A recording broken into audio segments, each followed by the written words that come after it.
In today's video, I'm going to show you tax-free retirement income strategies that have been hiding in plain sight and why these strategies don't require a Roth IRA or a Roth conversion or really any special type of account, and it can generate income that the IRS will never see on your tax return. Through working with clients who have assumed that tax-free retirement income can only come from Roth accounts, I've discovered that most retirees are sitting on multiple sources of invisible income that they were just never taught how to use properly.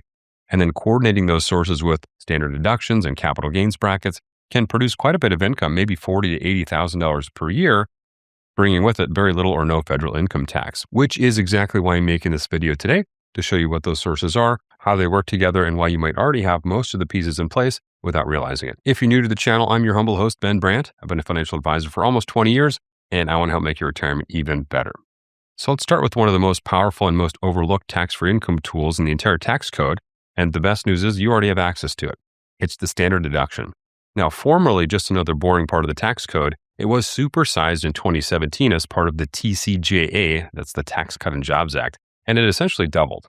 It took your deduction from $6,350 to $12,000 for single filers, and from $12,700 to $24,000 for married couples filing jointly. Now, fast forward a few years, in 2026, the standard deduction for married couples filing jointly is $32,200.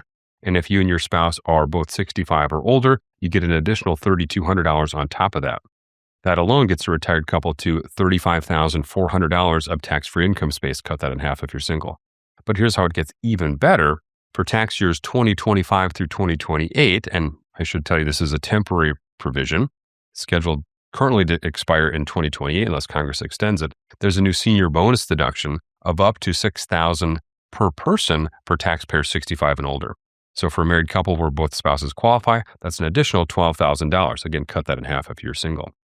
Now, I should also mention that if your income is too high, you'll start to lose some of that, but we're keeping things simple today. So when you stack all those together, we've got our supersized standard deduction, we've got our senior add-on, and we've got a new senior bonus deduction. A married couple over the age of 65 in 2026 has roughly $47,400 of tax-free income space just sitting there waiting to be used before a single dollar touches the lowest federal tax bracket. Now, again, before the rule changes in 2027, we were at $12,700 for a couple. We're now at over $47,000 for that same couple over age 65. That's a huge increase in tax-free income in just under a decade. Now, smart super savers can then use that $47,000 of free income space, and then we strategically fill it with IRA withdrawals or pension income or any other ordinary income at a 0% effective tax rate. So that's tax-free income, yes. No Roth IRAs in sight yet. The retirees who capture the maximum value from that deduction are the ones who control their income sources, pulling spending from accounts that don't trigger taxable income, and then using the deduction to shelter the income that they do choose to create. So the standard deduction creates over $47,000 of tax-free space every year. If you're single, again, just cut that number in half. But the second source of tax-free income is even more exciting because it has the 0% tax rate already built in. But before we get into that, if you want the best retirement content on the internet sent to you each week, you're going to love my free newsletter, This Week in Retirement. Every Thursday morning, I send you the best 2 or 3 retirement planning articles and podcasts and YouTube videos from retirement creators that I respect and Kevin Lum. So check it out in the description or visit thisweekinretirement.com. So let's talk about the most underrated number in the entire tax code. And I think this might be the section that genuinely changes how you think about your taxable brokerage account. So in 2026, long-term capital gains are taxed at 0% for married couples filing jointly with taxable income below $98,900. Again, cut that in half for singles, $49,450. That's not a deduction or a credit or a phase out. That's just a 0% rate written right into the tax code on long-term capital gains, available to a huge number of retirees who might not even know that it's just right there in their account built in. So here's what it means in practice. After your standard deduction reduces your ordinary income, you can sell appreciated investments from your taxable brokerage account and pay 0 federal tax on the gains, again, as long as your income stays below $98,900. Now, this is a second layer of tax-free income stacking on top of your standard deduction. The deduction shelters ordinary income at 0%. The capital gains brackets shelters investment gains at 0%, and the two work simultaneously at the same time in the same year. Now, keep in mind, we're talking about federal taxes here. You'll want to keep your own state income taxes in mind as well. So that's a story for a different day. And it gets better because there's a strategy that's built around this called tax gain harvesting. Now, most people have heard of tax loss harvesting. That's where we sell investments that are down at a loss, and we want to bank that as a tax deduction. Well, tax gain harvesting is the opposite. This is where you sell investments that have gone up, and then you pay 0 tax on the gain because we're in that 0% tax bracket for capital gains. And then we can immediately repurchase those shares that we sold. Now, why would you want to do something like that? Well, because now your cost basis, which is the number that the IRS uses to calculate your future taxable gain, that number has been reset to the current higher price. So you permanently erased future taxes on that appreciation without changing your investment position, changing anything about your portfolio, or really changing anything about it by a single share. And here's a fun wrinkle that a lot of people don't know. The wash sale rule, that's a 30-day rule that prevents you from claiming an artificial loss. Well, that doesn't apply to gains. So you can sell and rebuy the same day, no waiting period, no penalty, no problem. So let me put some numbers on this. A retiree who harvests $40,000 in gain at 0% every year for 10 years, well, they permanently erased $400,000 of future taxable gains. At a 15% long-term capital gains rate, those gains, had we not managed them properly, would have cost $60,000 in future taxes. So that's $60,000 in lifetime tax savings without a Roth conversion, without changing anything about your investments, and without any special accounts. Now, I want to be transparent here. There is a lot of nuance to this. Capital gains distributions from mutual funds can sneak up on you at year end, and they can accidentally push you above this threshold. So just like with Roth conversions, we want to leave ourselves a little bit of wiggle room and execute these moves late in the year when we have a really clear picture of our total income.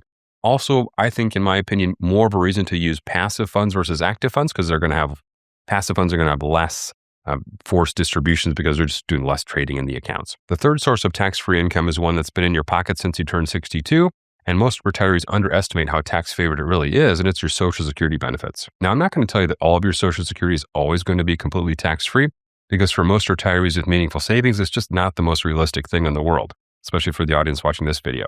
So if you've got a couple $1 million in retirement accounts and any other income at all, some portion of your Social Security is probably going to be taxable. But here's the thing, even when Social Security is taxed, it's never fully taxed. The maximum the IRS can tax is 85 cents on the dollar. That means that a minimum of 15 cents of every Social Security dollar that you receive is permanently tax-free. No matter how high your income gets, it's just permanently tax-free. There's no income level that's going to change that 15% anyway. Now, depending on how you structure your other retirement income, you can do significantly better than just the 15% tax-free. The amount of your Social Security that's taxed is determined by something called provisional income. The formula adds up your adjusted gross income plus any tax-exempt interest plus half of your Social Security benefits. The lower your provisional income, the less you pay on Social Security as far as taxes go. So how do you keep your provisional income low? Well, you pull more of your spending from sources that don't increase AGI, which is adjusted gross income. Roth withdrawals don't account towards provisional income, right? Return of cost basis from your brokerage account, meaning if we harvested our gains properly, right? Those don't count either. Again, the gain portion does, but it's only the gain, not the full withdrawal when we're talking about our brokerage accounts. Now, as you approach retirement, opening up a brokerage account and funding it can create some great additional flexibility to your retirement income plan. And if you're already retired, unspent RMDs, that's required minimum distributions, what's forced out of your IRAs in your mid-70s, well, the brokerage account could be a good home for those funds as well. So with the right structure between the built-in 15% tax-free portion and the additional Social Security that you can shelter through managing your provisional income, well, a meaningful chunk of your Social Security can stay off a federal return every year. So we've covered three sources of tax-free retirement income. We've got our standard deduction, our 0% capital gains bracket, and then Social Security taxation management. Each of these is pretty powerful on its own, but then the real magic happens when you can stack them all together in the same year. So I'll show you what that looks like with the case study. We're going to look at a hypothetical couple, Chandler and Monica. They're from New York, and Chandler and Monica are both 66, and they're married filing jointly. And here's their income picture for 2026. They receive $48,000 a year in combined Social Security benefits. They take a $24,000 voluntary withdrawal from Chandler's traditional IRA. And during that year, they do some tax gain harvesting from their brokerage account and realize $25,000 in long-term capital gains. So add everything up, $48,000 plus $24,000 plus $25,000. They've got $97,000 of total income flowing into their household for that year. Now, I'll spare you the line-by-line tax return walkthrough, but here's where the magic happens. Once you run all this through the 2026 tax code, after the standard deduction, after the senior add-on, after the senior bonus deduction, the provisional income from Social Security and the 0% capital gains bracket all together doing their work, Chandler and Monica's total federal tax bill for the year is approximately $725. $725 on $97,000 of spending money.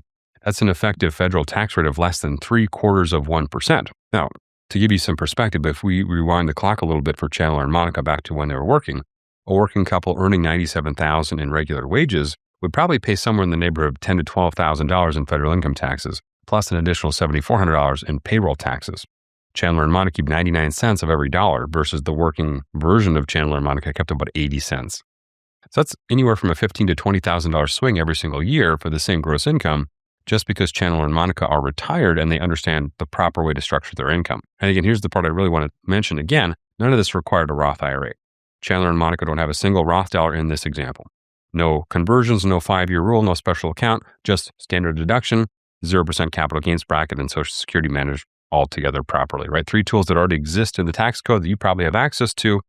They're just sitting there patiently waiting for a retiree that knows how to use them. So if you watched that case study of Chandler and Monica and said, could I do this? Well, that's exactly what we help clients figure out with our Retire Ready Blueprint.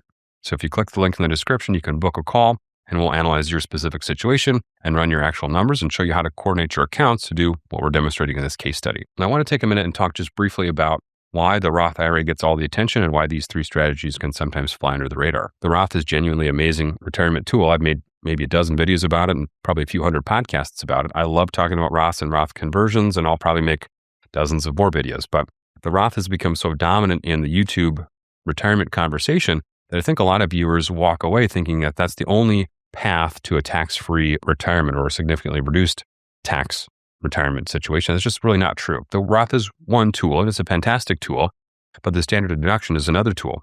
And the 0% capital gains bracket is another tool. And managing our income for Social Security is another tool. Right? The best retirement tax plans don't just pick one of these. They use all of them in conjunction in the right proportions with the right timing. If you're approaching retirement and you don't have some big Roth balance, you're not locked out of tax-free retirement income. The tax code already gives you multiple paths to get there. You just have to know how to use the tools that are already sitting inside your toolbox and have a plan to think about taxes every year. In the same way we prep our taxes in March and April, we need to prep our income at the end of the year, every year. Use the standard deduction fully. Harvest capital gains at 0% when you are able and when you're in that bracket. Manage your provisional income to keep as much of your Social Security as tax-free as possible. So do those 3 things and sure, add Roth strategies on top of that if that's part of your plan. And you can build a retirement income plan that, the IRS really barely notices. So these tools are made for us to use. Go use them. Thanks for watching.